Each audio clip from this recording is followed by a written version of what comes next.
remains of the late President John Evans Atta Mills have been laid to rest at the Geese Park near the Osu Castle in Accra. A burial service at the Black Star Square in Accra for the late president preceded the interment. At least 18 heads of state, the U.S. Secretary of State, and several government delegations from around the world participated in the service. Napoleon Atukitu was there. Fifi Atta Mills was born at Takwa on July 21, 1944, to the late John Evans Atta Mills Sr. and Mrs. Mercy Atta Mills. The late president hailed from Cape Coast in the central region of Ghana. He studied at Achimota School, where he obtained the advanced level certificate in 1963. President Atta Mills was a graduate of the University of Ghana Law Faculty, the London School of Economics and School of Oriental and African Studies in London. He obtained his PhD in the area of economic development and taxation after successfully defending his doctoral thesis at the age of 27. While studying for his PhD at the School of Oriental and African Studies, President Atta Mills was awarded a Fulbright scholarship and spent time as a visiting scholar at the Stanford University in the United States of America. He is first ever Fulbright scholar to become a president of a country and was expected to be honored by the Fulbright Society in New York on September 18th this year. The late president, who was a law professor, lectured for 25 years at the University of Ghana, Legon. Late President Atta Mills was a sportsman. He played for the national hockey team in the early 1970s. When he became vice president of Ghana in 1997, he still played for the Veterans hockey team. He held examiner positions with finance-related institutions throughout Ghana, including Institute of Chartered Accountants, Institute of Bankers, and Ghana Tax Review Commission. He served on numerous boards, committees, and other public positions. Late President Atta Mills used the 3.5 years of his presidency to pursue infrastructural development and an aggressive program on rural transformation. Under his tenure, Ghana clocked the fastest growth rate in the world in 2011. He implemented the ambitious single-spine pay policy that more than doubled public salary budget. Over 18 heads of state from around the world, majority of whom were drawn from Africa, were present at his burial service at the Black Star Square. The United States, which had forged closer ties with the Mills administration, was represented by a large delegation led by the Secretary of State, Mrs. Hillary Rodham Clinton.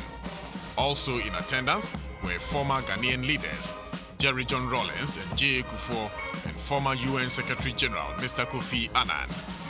Others were world delegations, members of political parties and identifiable groups.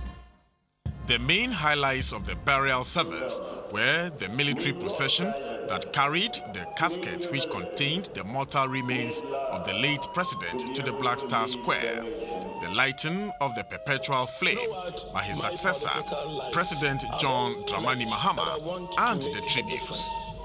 I want to move away from the politics of vilification, backbiting, and vindictiveness.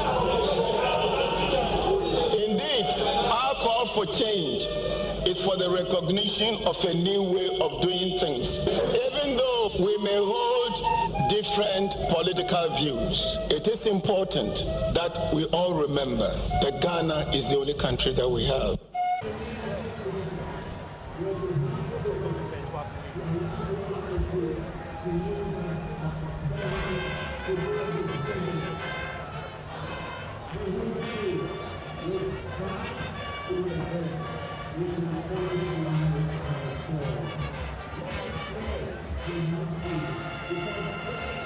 President John Dramani Mahama said the late president was a peace-loving and development-oriented leader who served his nation well. He added that the late President Atta Mills will sorely be missed.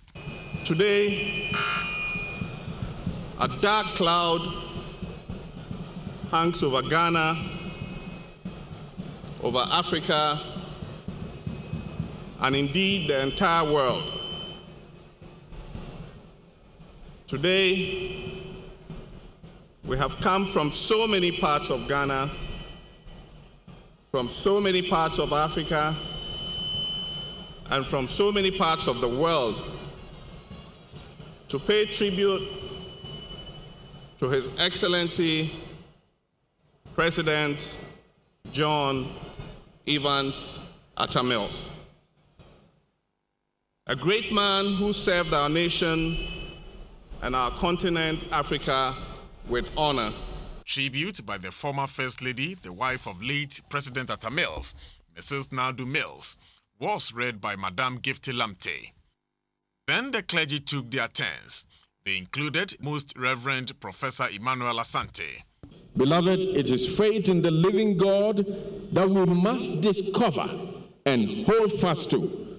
With this faith, we can transform bleak and desolate valleys into sunlit paths of joy and bring new light into the dark caverns of pessimism that our unavoidable temporality and mortality brings to us. Ghana would emerge from this trying moment victoriously and peacefully. Then came the unbearable moment. The pallbearers approached the late president's casket to move it away from the Black Star Square for burial. The sad scene saw the dignitaries and the crowd waving bye-bye at the corpse. At that moment, scores of doves were released into the skies while a military helicopter patrolled the airspace.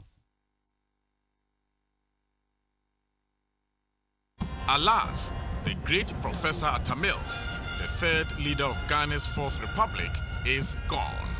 He has joined his ancestors. As people discussed him everywhere, it was apparent that the Atta Mills legacy will live in humanity forever.